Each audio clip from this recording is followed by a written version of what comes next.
Ito yung harap ng New Orient Landmark Hotel at nandito yung isang ATM. Magde-deposit ako dito. Yan, dito ako magde-deposit. Ang daming ATM, di ba? Ang lalaki. Pwede kang mag-deposit ng ilang pera dito. Yan. 6 na ATM dito. At dito ako magde-deposit. Ay, lalabas ko na yung bago kong ATM. Kanina guys, nagpa-update ako ng bago kong ATM dito sa may ICBC at sabi ng cashier, pa-activate yung account mo, lalagyan mo siya ng pera kasi may bayad tong 70 MOP. Kailangan lang dito yung tax ID at saka yung blue card at saka yung passport. So, start ko nang mag-deposit dito ng 100. Ito yung de-deposit ko na 100 at napaka-basic, no? Ito, inactivate kanina din sa ICBC sa malapit sa McDonald's at magde-deposit na ako ng 100 MOP. Pasok na yung ATM dito. Yan, pinasok ko na yung ATM ko dito. At pipindutin yung left side ng inyong ATM kung saan deposit service ang gagawin natin dito. Yun, nandito na yung ATM. Ito yung deposit na service na sinasabi ko. Kung mag-withdraw ka ng pera, withdraw mo lang tong general service. Kasi nga, magde-deposit tayo ng 100. Click ko na tong deposit service at magbubuka tong slot dito. Yan, 100 lang i-deposit ko dito. Yan, ipasok ko na yung ATM ko dito.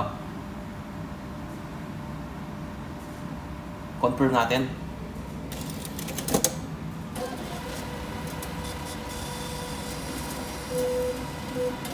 So, pag wala ka nang di-deposit, bank na not recognize. Grabe naman.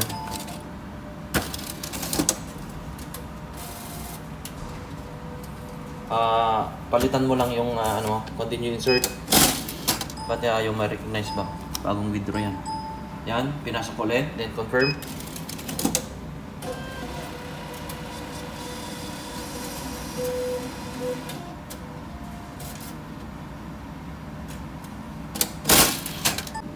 Confirm.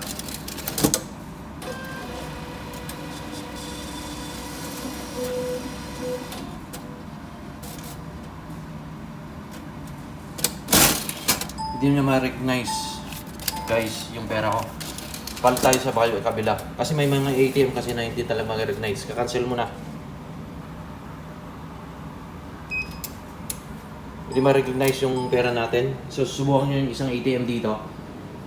Start na tayo ng panibago ulit kasi hindi ma-recognize yung ATM dito. Then papasok ko ulit yung una natin ginawa kanina. Pinasok ko na at magde-deposit. Hindi na makarecognize yung pera ko. Bakit kaya? Bago naman tong pera oh. So, deposit service, pindutin mo yung deposit service dito. Sana makopya na niya. Yan, ipasok ko na yung 100 dito. Confirm.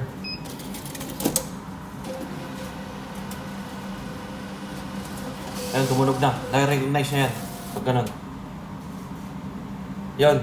100 lang na-deposit natin kanina. At complete natin. 100 lang i-deposit. Kasi nga, i-activate ko muna yung ATM ko dito. Yan. Na-process na siya. And susunod gagawin ko dito ay magbabalance inquiry ako. Para at least, yan natin yung resibo ko. So, ito yung resibo ko ngayon. Yung ATM ko, kukunin ko na. Ito yung resibo ko guys. Ay, nandito yung pangalan ko, yung account ng deposit ko, at saka yung date. June 8, 2026. Alas 7 ng 9/7/16 ng hapon. Tapos 100. Ganun lang kasimple guys. At ang una kong gagawin na ay magbabalance ako dito ng aking account. So balance inquiry na ako kasi nakapag-deposit ako ng 100. Siguro nakaltasan to kasi nga may bayad yung ATM na pina-update ko yung ATM ko kanina.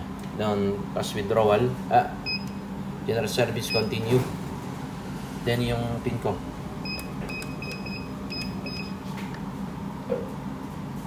Ito yung PIN ko. Enter. Balance inquiry.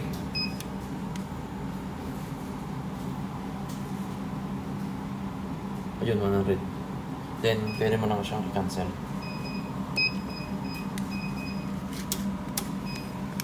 Maraming salamat.